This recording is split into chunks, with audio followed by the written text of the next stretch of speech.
Do you know what's truly frightening? Some individuals will dedicate their entire lives to work and still pass away without any savings.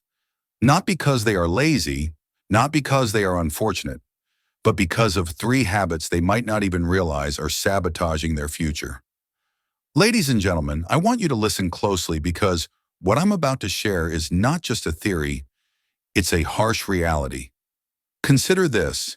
Every day, millions of people rise early, battle through traffic, toil all day, return home exhausted, collapse into bed, and repeat the same cycle the next morning. Years pass like this, yet when you check their bank account, when you inquire about their savings, when you ask them about investments, the response is almost always the same. Nothing. They worked, but they remained poor. And the question is, why? The story of unchanged lives. Let me share a story with you. A man once confided in me. If only I had more money, my life would transform. But the truth is, even if you gave him more, he would lose it. Do you know why? Because poor habits will always undermine good fortune. That's why lottery winners often go bankrupt. That's why people who inherit wealth end up with nothing. Money without new habits is like water in your hand. It slips away. Number 1, survival spending, the habit that keeps you treading water. The first habit that keeps people poor forever is survival spending. Have you noticed how people think? They say, I'll just make it through this month. Their salary arrives and before the weekend's over, rent, food, bills, a few small indulgences, perhaps a meal out, maybe a new phone they don't really need, and they're back to zero, month after month, year after year. And then they say, I don't have the opportunity to grow. But the truth is, they are not sowing anything. They are consuming the seed. I know this because I've experienced it. There was a time I stood outside offices desperate for employment, rejected time and again. When I finally got a job, I thought my life would change. But every time I earned a little more, I spent a little more. I wasn't building. I wasn't growing. I was merely running on a treadmill, faster and faster, but still in the same spot. Perhaps you feel the same way right now. Let me paint you a picture. Two young men work at the same factory in Detroit. They earn the same wage. One comes home exhausted, watches TV, scrolls on his phone, spends money on small pleasures. The other comes home tired as well, but he spends 1 hour learning a new skill. He reads books. He saves instead of buying new clothes every month. 10 years later, the first man is still at the same factory.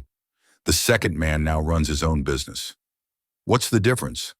Not luck, not family, not intelligence, just habits. Here's the painful truth. Poor people remain poor because survival thinking never allows for growth. When all you think about is, how do I get through today? You never ask, how do I build for tomorrow? And the world rewards those who build, not those who merely survive. Consider the story of Steve Jobs, who started Apple in his garage in Los Altos, California. He was broke, facing numerous rejections. But he didn't eat his seed. He planted it. He kept innovating, and that seed grew into products. Then a company, then an empire. He turned ideas into billions. That is not luck. That is a habit of growth. But here's the dangerous mindset most people carry. I don't have enough, so let me spend what I have to feel good right now. They buy things that look rich instead of investing in what makes them rich. They eat the seed, never planting it. Ladies and gentlemen, if you eat the seed, you will always stay hungry. If you plant the seed, nurture it, wait, and protect it, one day you will sit under the shade of the tree. Let me share another story. Rosa Parks. She was born into poverty, faced discrimination, worked hard in Montgomery, Alabama at a young age. By every measure, she should have remained poor forever. But she didn't. She didn't waste her life complaining or spending to escape the pain. She invested in her courage. She invested in her ability to stand up. She turned her struggle into strength. Today, she is not only remembered, but one of the most influential figures in history. Not because of money at the start, but because of habits. And this is what I want you to remember. Poor people do not stay poor because they don't work hard. Some of the hardest working people in the world are broke. They remain poor because all their energy goes into surviving today instead of building tomorrow. Poverty is not only in the wallet, poverty is in the mind. Change the mind and you change the wallet. Change the habits and you change the future. So I ask you right now, are you surviving or are you growing? Are you chasing comfort or are you building skills? Do you spend to look rich or do you invest to become rich? Because the truth is, money follows habits. And until your habits change, your future cannot. Number 3, the blame game, the most dangerous habit of all. Ladies and gentlemen, let me now take you to the third habit. And this one is perhaps the most dangerous of all. It is the habit of blaming. Poor people always find someone else to blame for their situation. They blame the government. They blame their boss. They blame the economy. They blame their family. But they never look in the mirror. Do you know what I've noticed? Whenever life is hard, the easiest thing to do is to point a finger. If only my boss paid me more, I would be rich. If only the government gave me support, I would succeed. If only my parents were wealthier, I would have a better start. This way of thinking may give you comfort, but it will never give you progress. Because the moment you blame, you give away your power. I once met a young woman who told me, "I can't succeed because my mother didn't leave me any money." I told her, "That's why you have to succeed, so that your children never say the same about you." Every generation has two choices: to pass down excuses or to pass down opportunities. Poor people pass down excuses.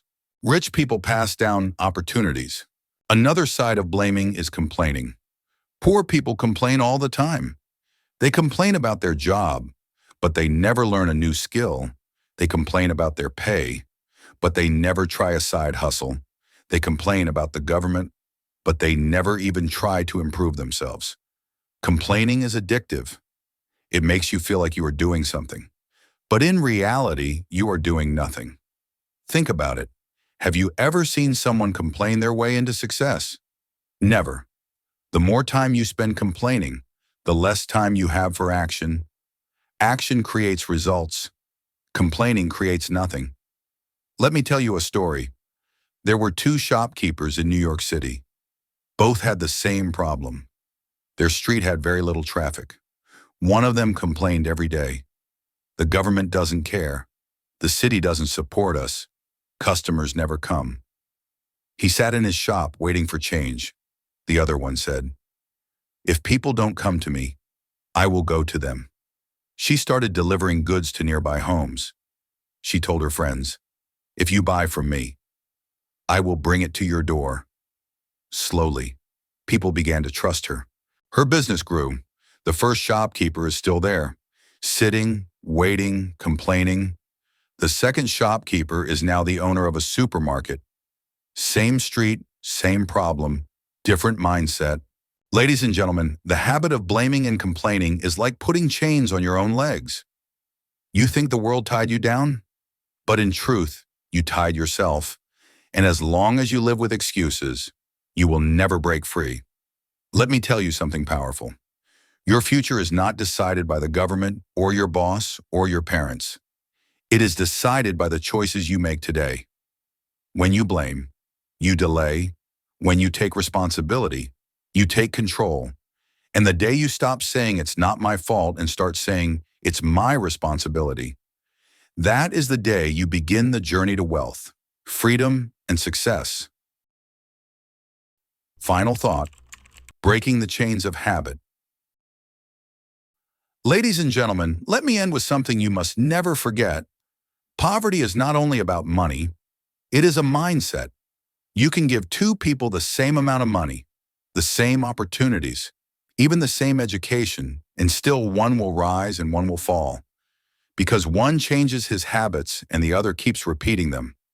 The truth is, nobody is born poor forever. You may be born with nothing, but if you die with nothing, it is because you chose the wrong habits.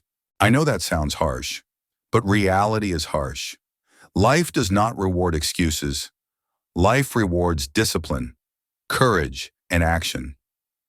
So let me ask you, how long will you wait?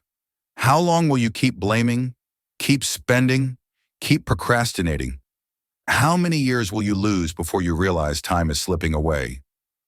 10 years from now, you will regret two things: the chances you didn't take and the habits you didn't change. I once heard a wise man say, "Chains of habit are too light to be felt until they are too heavy to be broken." When you are young, wasting 1 hour seems like nothing. Spending a little more than you earn seems normal. Complaining feels harmless. But year after year, these small habits pile up until one day you wake up at 40, 50, 60, and you realize it's too late. But here's the good news. Today, right now, you have a choice. You can break the chain. You can stop following the crowd. You can decide, I will not live poor forever. Poverty is not your destiny. It is a temporary situation if you choose to fight it. Think about this. Every rich man or woman you admire today was once unknown, struggling, doubted. Every success story you hear started with a decision, the decision to change habits. So if they could do it, why not you? Ladies and gentlemen, you must remember success is not built in one day, but it is built daily. Your habits are your future. Change your habits and you will change your life. Stay trapped in them and no amount of luck or hard work will save you. So the question I leave you with is this: which habits will you take with you tomorrow? The habits that keep you poor forever or the habits that make you free? The answer, my friends, is in your hands. Thank you for listening. If you found this video insightful, please give it a like. Share it with someone who might need to hear this message. And don't forget to subscribe to our channel for more content like this. Also, leave a comment below with one habit you're going to change starting today. Let's break the chains of poverty together.